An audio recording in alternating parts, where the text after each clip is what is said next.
Oh hai, perkenalkan aku adalah seorang public relations dari masa depan. Hari ini aku mau mengajak teman-teman untuk mengenal diriku lebih dalam lagi. Yuk ikuti aku. Sebagai seorang public relations, aku harus berupaya mengadakan hubungan yang positif dan saling menguntungkan dengan para pemegang kepentingan, terkhususnya KOL atau Key Opinion Leader. Public relation is not a person, it's not a division, or even it is not a department. PR ini mengarah ke strategic function, so it's the function inside the organization. Dengan tujuan untuk membangun dan menciptakan relasi yang baik dengan para stakeholders. Kenapa sih harus ada a good relationship? Karena aim dari seorang PR adalah untuk mengadakan mutual understanding in both ways, influencing dan mendukung dari segala aspek. Jadi, aku harus benar-benar memastikan bahwa perusahaanku memiliki citra yang baik dan juga kredibel agar dapat layak dipercaya oleh rekan-rekan bisnis dan juga masyarakat luas. Kenapa sih citra perusahaan itu penting? Menurut Harvard Business Review, citra atau yang lebih dikenal dengan reputasi sebuah perusahaan itu sangat penting untuk dimiliki karena semakin tinggi atau semakin baik citra atau reputasi dari suatu perusahaan, maka semakin mudah untuk menarik rekan-rekan bisnis atau audiens sehingga dapat terjalin kerjasama yang juga berkualitas. Setelah teman-teman mengetahui secara garis besar dari deskripsi seorang public relations, aku yakin pasti teman-teman sekarang penasaran apa aja sih tugas, peran, dan tanggung jawab yang aku lakukan sebagai seorang public relations. Yuk, simak bareng-bareng.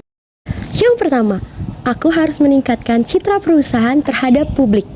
Seperti yang sudah aku jelaskan di awal, bahwa aku sebagai seorang public relation adalah sebagai muka dan juga cover dari perusahaan.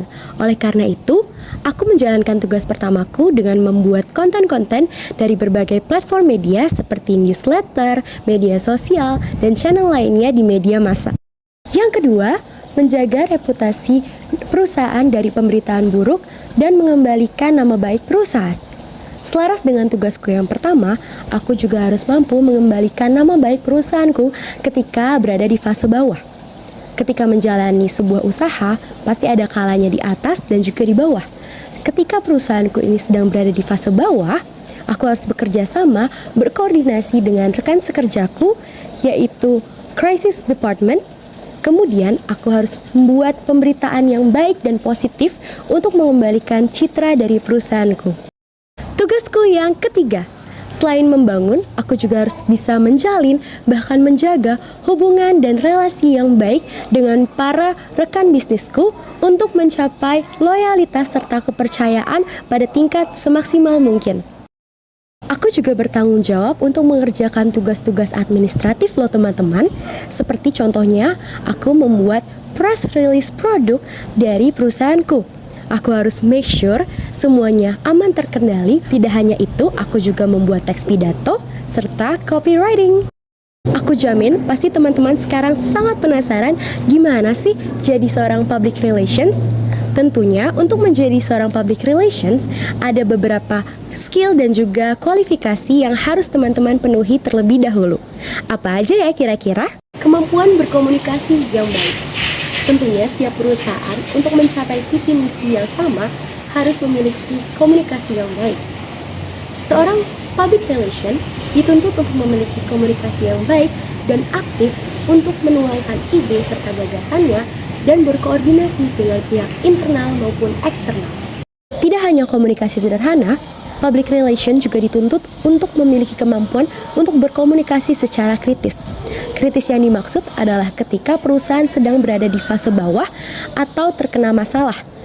Di sini peran seorang public relation adalah untuk mengimbangi opini atau pemberitaan buruk dan negatif dari publik, dan public relation di sini bertugas untuk mengembalikan citra dengan pembaruan pemberitaan dan informasi yang dapat mengembalikan reputasi dari perusahaan itu sendiri. Kemampuan untuk memiliki manajemen waktu yang baik. Seorang public relation memiliki banyak aktivitas dan kegiatan yang akan dilakukan. Tidak hanya di dalam ruangan, tetapi public relation akan turun langsung ke lapangan untuk mengerjakan tugas dan tanggung jawabnya. Oleh karena itu, public relation harus memiliki manajemen waktu yang baik untuk dapat mengatur semua aktivitasnya sesuai dengan rencana yang telah ditetapkan. Public relations juga harus memiliki kemampuan untuk menulis. Menulis di sini adalah membuat informasi atau berita sesuai yang diinginkan oleh perusahaan agar dapat tersampaikan secara baik dan tepat kepada masyarakat luas, sehingga tidak terjadi miskomunikasi antara perusahaan dengan targetnya, yaitu rekan-rekan bisnisnya atau masyarakat luas. Sebelum lanjut, aku ingin bertanya kepada teman-teman, sudahkah kalian memiliki kreativitas yang tinggi? Kalau sudah, kalian sangat cocok untuk menjadi public relations. Karena public relations membutuhkan daya kreativitas yang tinggi serta inovatif, karena mereka diharuskan untuk membuat konten-konten yang menarik untuk memikat para audiens, lebih tepatnya rekan-rekan bisnis dan juga masyarakat. Poin yang tidak kalah penting adalah profesionalisme.